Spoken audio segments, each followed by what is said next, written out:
TV5 Monde est toujours au cœur du Tour du Rwanda. Bienvenue à tous sur la chaîne francophone. Alors aujourd'hui, 5e étape, Muhanga-Musanze, 126 km 500. Mais avant de vivre cette étape, revenons sur la journée d'hier. Depuis le démarrage de ce Tour du Rwanda, hormis les coureurs, il y a deux stars. Le public digne d'un Tour de France. Les spectateurs sont très nombreux. Vous savez, ces populations, ils ont rarement les divertissements. Et c'est pour ça que le Tour du Rwanda, c'est une occasion de se régaler pour eux. Les populations se régalent également de voir de près l'autre star Adrien Niyonshuti, 5e au général, le premier professionnel rwandais. Avec peine mais témérité, nombreux sont prêts à supporter ce tour à leur façon. Mais revenons à la course avec cette 4e étape. Deux hommes se sont très vite échappés et le peloton maillot jaune fait véritablement preuve d'inertie.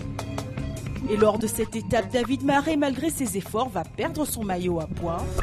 Conscient qu'il peut également perdre son maillot, l'île d'Arène prend ses responsabilités et mène le peloton. Devant, Metkel Eyob, l'Érythréen, et Bruno Langlois, le Québécois, continuent sur leur lancée. Derrière, c'est un scénario catastrophe qui commence pour l'équipe érythréenne de l'AS Beko. Crevaison de Solomon Abdeux qui monopolise la voiture érythréenne, qui doit repartir en trombe car entre-temps, coup de théâtre, l'un des hommes de tête de la même équipe, Metkel Eyob, crève également. Il devra attendre longtemps sa voiture et voir ainsi ses poursuivants lui passer sous le nez.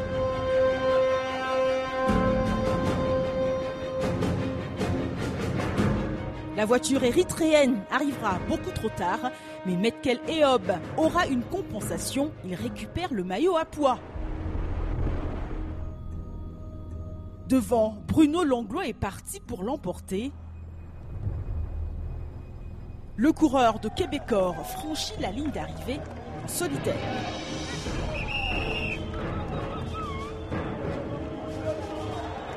Le maillot jaune ne change pas, il est toujours sud-africain d'Arène Lille et un peu de sérénité au bord du lac Kivu avant l'étape d'aujourd'hui qui est composée de 5 sommets.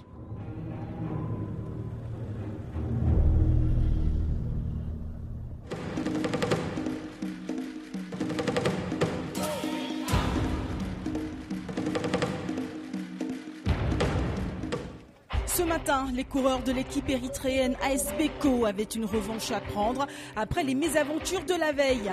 Alors aujourd'hui, aucun détail n'est laissé au hasard. Ils sont 58 à prendre le départ sans Rémi Pelletier-Roy, le Québécois malade et non partant. Les coureurs partent donc de la gare routière de Muhanga, direction Musanze. Rapidement, 5 hommes s'échappent. Ils sont pris en chasse par 2 coureurs, tandis que le peloton tente de revenir à vive allure. Le groupe de tête poursuit son effort, une échappée où l'on retrouve Bruno Langlois, le vainqueur de l'étape d'hier. Dans le peloton, Khaled Abdenebij ne compte pas en rester là. L'Algérien qui porte le maillot de la combativité accélère et rejoint le groupe de 5. L'échappée n'aura pas duré bien longtemps, le peloton est à nouveau groupé. Un homme réussit tout de même à s'extirper, Alexei Schmidt, le russe de l'équipe de Sanofi, voit arriver derrière lui le Rwandais Nicodème Abiyambere qui prend les relais. Les 2 hommes sont seuls devant, à 2 minutes 30 du peloton, devant un jeune public curieux et enthousiaste. Nicodème Abiyambere accélère de nouveau et creuse l'écart avec le russe de Sanofi. Et le peloton est mené par l'Afrique du Sud. Alexei Schmidt fait presque du surplace. Le russe paye tous les efforts produits depuis sa tentative d'échapper.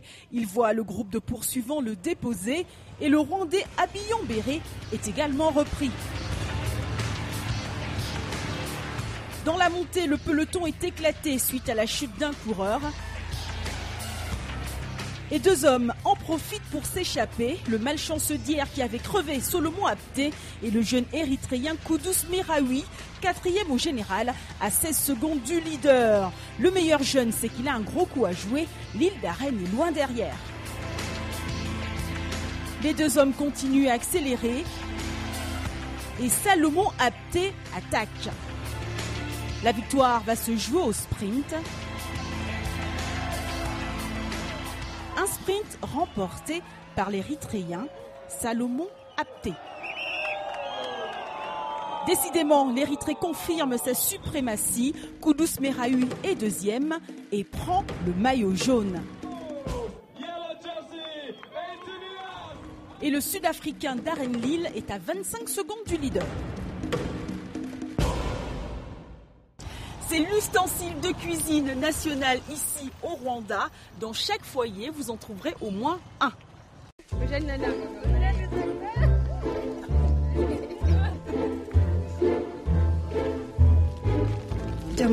Ici, la poterie est une tradition millénaire. J'ai appris mon métier de ma mère, qui l'a appris de sa mère. L'argile est l'élément de base. Nous allons le chercher vers la rivière à 15 km. Nous avons gardé les techniques ancestrales. Ici, pas d'outils. Tout est fait à la main. Le secret d'une bonne poterie est de mélanger du sable à l'argile pour la rendre plus résistante.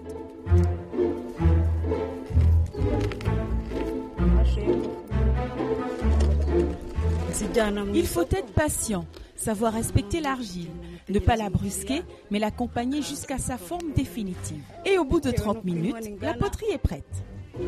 Maintenant, nous allons cuire la poterie dans notre grand feu.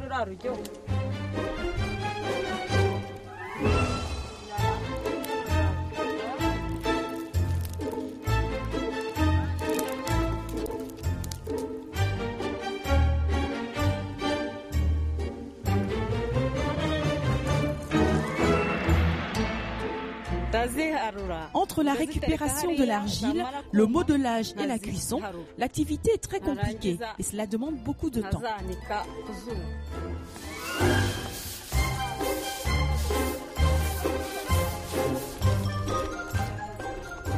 Après 2 heures de cuisson, les 17 poteries de la semaine sont prêtes.